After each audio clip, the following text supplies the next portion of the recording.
As China reshapes its civil-military balance ahead of the next Party Congress, the region may be entering a period of greater uncertainty, not stability. On this issue, I am joined by Professor Singh, School of International Studies, and Anushka Saxena, Staff Research Analyst at the Indo-Pacific Studies Program, the Takshashila Institution.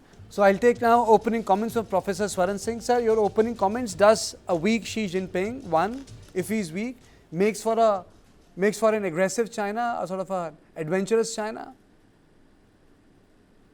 Yes, as you mentioned, invariably all external military adventures of China were largely politically driven, and very often internal political turmoil was leading to external aggression of China.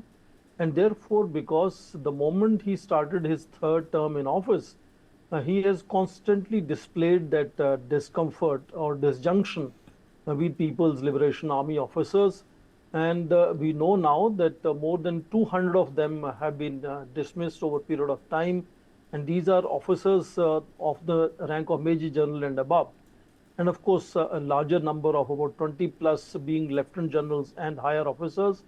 And now, of course, the two members of the Central Military Commission. In that sense, that constant kind of trouble with PLA could be seen both in terms of his being afraid of a certain challenge to his leadership, or a method to demonstrate his dominance in his third term, because third term itself is unusual and it was supposed to lead to all kinds of disaffection among various factions in PLA. And I think insinuations, speculations are also there that because third term was unusual, the aim perhaps was integration of Taiwan.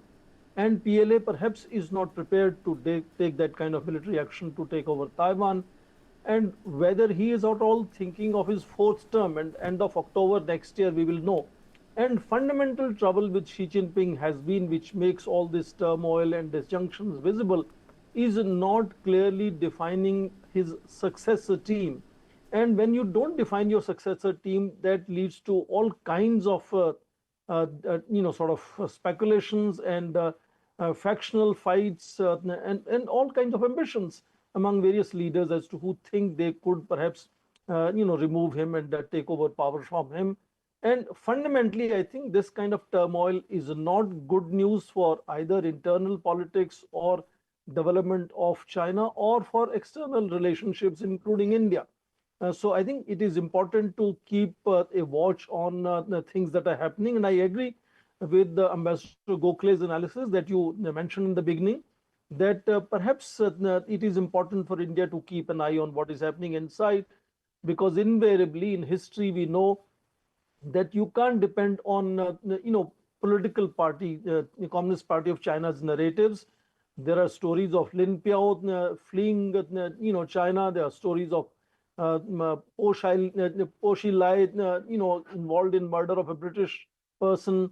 Zhejiang being involved in Tiananmen Square. So repeatedly propaganda has been used, and therefore maybe another term again is emerging where we will see similar excessive propaganda and purges happening just to protect his own position, and maybe worst case scenario think of fourth term for himself. Okay, Anushka, in the paper, in one of your papers I quote, you write that of as many as 81 generals promoted by Xi since the 20th Party Congress in October 2022, at least 14 have become flies to be swatted, and at least 23 have been, the generals, they have effectively disappeared with or without notice of investigation. You specialize in this issue of purge, so I'll ask that question directly.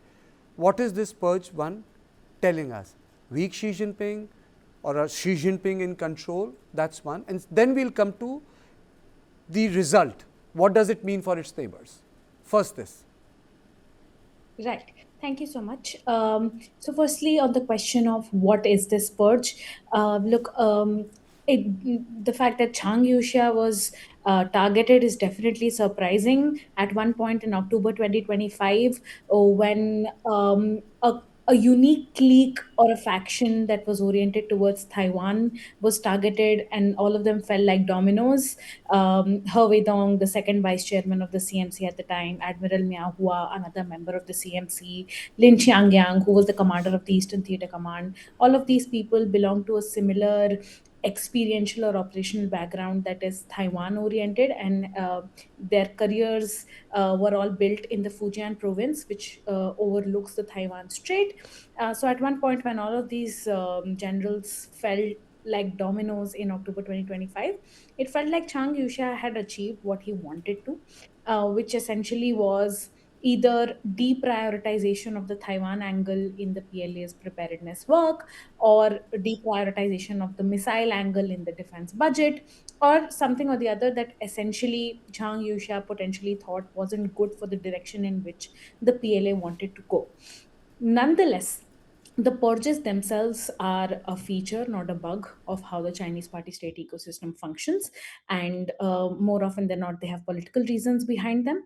And if for a moment I am to not follow Mr. Vijay Gokhale's advice and take what the Chinese are saying at face value, we actually get to learn a lot from what they've recently said a day after Zhang Youxia's investigation was announced. They said that Zhang Youxia trampled on something that they refer to as the chairman responsibility system, which is that Xi Jinping is the chairman of the Central Military Commission, and anybody, even Zhang Youxia, who has more war fighting experience than Xi Jinping, who is older to Xi Jinping, who was a friend of Xi Jinping, is not allowed to trample on what the chairman has to say. Zhang Youxia was also is also being investigated for undermining the party's control over the PLA. So all of these are political reasons, and all of these give us an insight into how Zhang Youxia's purge has less to do with actual corruption or if inefficiency or things like skimming off the top, but more to do with political angles or personal angles that involved Xi Jinping not wanting a guy like this to walk all over Okay. him, right?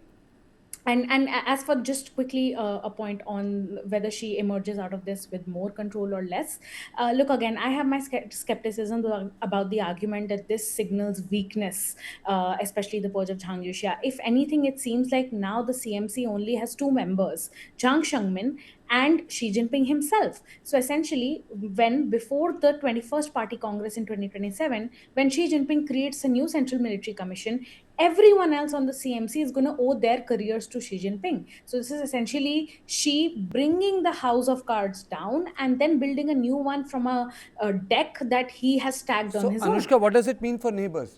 If you look at his, if you, there is an argument which Mr. Gokhale has given, कि whenever there has been internal problems, there has been external movements. Yeah. Look, again, venturing into the speculative territory here, but even if you have to look at evidence of mobilization towards, say, Taiwan or towards India, we have to look at intelligence of the number of troops, on the number of troops mobilized, or whether in the case of Taiwan, we have to look at things like, are there any temporary command hospitals that have been created in the eastern provinces?